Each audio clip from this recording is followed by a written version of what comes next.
Nobody is a property of anybody. We are all the property of Allah Azza wa Jal. Unless you're trained to understand that concept, everybody should be a narcissist around you. I'm going to repeat this. If you do not have that concept properly grounded inside your personality, then everyone is naturally going to seem like or even act like a narcissist around you. एक बंदा काफी होता है पूरी दुनिया को वक्त डालने के लिए। एक चिंगारी कहीं से लग जाए कि किसी बंदे को क्लियर हो गई बात। Acha, I have two questions. It has to do more with psychology. So one is regarding narcissism and narcissistic relationships. The impact it can have for people who are, related to people who has this particular condition. And what does Islam say in terms of what really is this condition and how to deal with any individual who's what do you think into it? narcissism is? Define. I want to know what you call narcissism. For me, I think people are very self-obsessed, very entitled, have a very, subliminal or an insidious way of, getting their things done through you, whatever they need, on a social level or at a personal level. No, that's not narcissism. That's deeper. Narcissism is deeper. You're just giving me a lot of symptoms. The sense that I am above other people. That's narcissism. Yeah, they're very self-obsessed, and they just want to prove themselves to be very correct. Listen. Self-obsessed is another outer layer. That's a symptom of narcissism. Mm-hmm. The sense of you thinking that you are above other people. Okay. Correct. Yeah, that's narcissism. That's it. Don't confuse it. Nothing else. Okay. All right.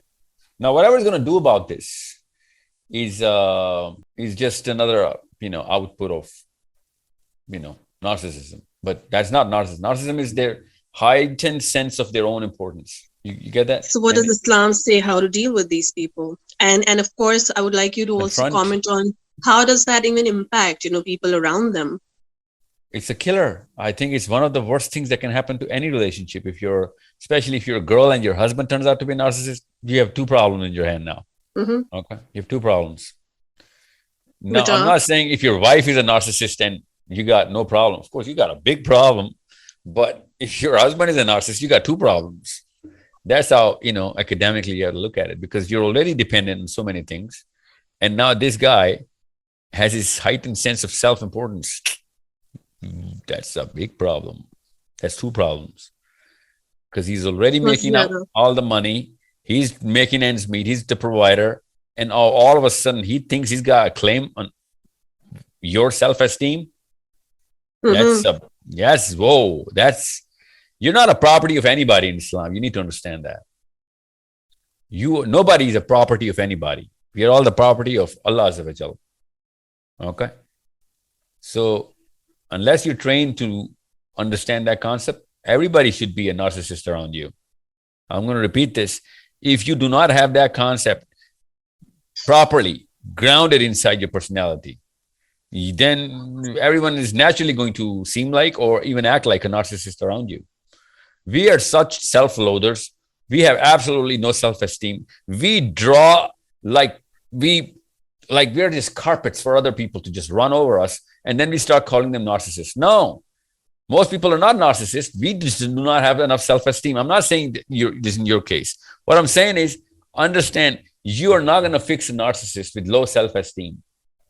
It takes a lot of confrontation and a lot of feedback, and in different angles. You got to knock some sense into his head, and which means different situations, when he's vulnerable, when he's not, when he's at its peak, when he's he's showing some empathy. Most of the time, he's not going to show empathy. But okay, so we have a problem. When you're a girl and your husband's a narcissist, you got problems by the tons now, because the kids are going to be going through that problem. And most girls, what they do is they actually go into a shell. They try and avoid. And most people, they see that train ke koi masla avoid kiya karo. You cannot avoid a psychological disorder and expect to fix it. It's like you know what, mujhe flu ho gaya, to मैं avoid करूंगा. I get that. Flu should be avoided. It's contagious. मुझे कोई corona हो गया, yeah, I'm going to avoid you and it's going to get better. Yeah, but मुझे narcissism है, मुझे avoid किया करो. Then no, you're gonna go through a bigger problem. This is But not a brother, virus. yeah, absolutely. But there are also times, there's certain personality traits of these people which are very obvious, and then there are times they're just so insidious. They're so, I mean, there's a term that has been coined. I've been reading on it. It's called covert Yeah, or malignant. Whatever. I think it's covert, forward, and yeah. that is it's so undercover, and sometimes you have to really, Stealth. you have to really go deep to really understand. So generally, I mean, you do eventually also find out, and it can be, even with a husband or your own child, your own parents. So there are different relationships, let's just put it that way. In Islamic way, I just feel it's not completely fixable. What does Islam say for people, or even for conditions like this? From that angle, how to look at it? No, kibr is a very well-defined disease in Islam. Mm-hmm. Yeah, kibr, And you need to understand, unless you train your kids what kibr is, and arrogance is, bigotry is, and self-centeredness is, and how does it start, what kind of symptoms you can see, if it is manifesting in your child or whoever, doesn't matter. Then for kids, you need to train them on receiving feedback and doing something about it. Two steps. Not only that they have to be open for feedback, but you got to check up on whether they're going to do something to fix whatever feedback says that they need to fix, no matter who's giving the feedback. Okay. Now, there is a little bit of a threshold here. You cannot just take all the feedback from everybody. You need to see who's qualified to do that, but that's a caution. But what I'm saying is, unless you train your kids to know what feedback is and what the value of feedback is, and that step 2 of what is the action that you're going to take on after you get the feedback to fix what is broken, then you are harboring narcissists. Narcissism only comes in when you do not have what it takes to understand what a feedback is and how to receive it gracefully and do something about it. Okay. No, they're just triggered. They're just triggered, even in good faith. If any feedback is given, a person who's going through, narcissism or whatever that you call it, condition or a syndrome, whatever, they're just too sensitive to receiving any kind of feedback, even in good faith. Yeah, well, that is why they're narcissists. What makes them so? They did not get enough. Well, mostly this is I'm not going to say parenting, lack of parenting. Well thought out. No value system, no fairness. Value system is sitting on the scale of fairness, right? The balance of fairness. When you break that balance, you're gonna be harboring narcissism. Every child of yours, because whoever's gonna get that kind of a power over his own siblings or his friends, or I'm talking about kids, he's gonna naturally start to think that, since I'm better, that's why I'm getting all of this. No, it's not the reason why you're getting all of this. Your father is not a well-balanced human being. That's why you're getting better than or bigger piece of the pie than your own siblings. You shouldn't do that. But since you're going to do that to your son or your daughter or whatever, or you keep calling your daughter pretty and, Yeah. Yeah, we keep, it's called, keep forgetting, we're honoring certain traits which have nothing to do with the value system of the human community, and we keep honoring that attribute. For example, looks. For example, the height of a boy. For example, the tone of the skin. For example, the social structure where they come from, and not just the social that could structure, also be. But yeah. But in the big picture, you can see these cracks caused by these people because they were given, it's called a profile. Okay. And for now, I'm going to call it the profile. You profile a person from attributes and definitions which are, plastic, and they're going to cause that cancer. And this girl is going to devastate the rest of the people because she thinks she's better than the other people because she looks better. Okay. and this boy is going to think he's better because he looks better. And that's something that we all do unintentionally. Well, carelessly is the right word. We carelessly do that to our kids.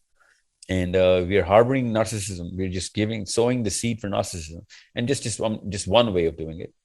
And the other way of doing it, when you give them enough power over their siblings for no reason, enough rotating that power around the siblings. And you actually take one person on trial, or maybe this guy never goes on trial inside his own house, regardless of whatever complaint siblings are giving against him or her. You know what I'm saying? So this is how narcissism is actually brewed into your child. And most of the narcissists are carrying it through their first 12 years, even though they manifest it in early 30s when they're fully in power socially. Then they actually, jump into the driving seat and they bulldoze their wives and kids. Can they be fixed? Do you think this is treatable?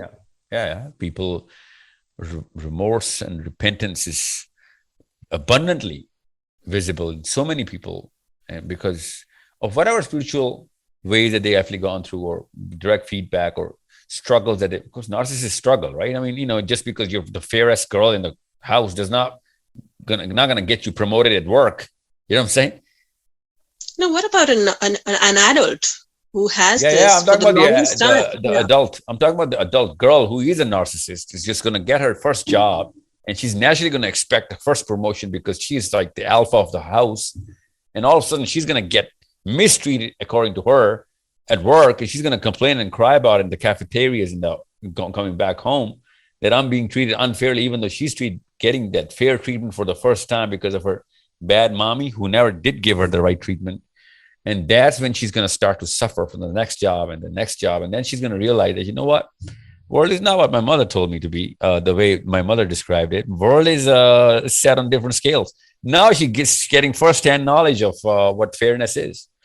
And that's how they actually, do some minor adjustments. And that's when they start to inevitably get used to the feedback. Because so many people can't be wrong, right? So the power that the boss had at work, the mother had a lot more power. She just misused it or didn't use it.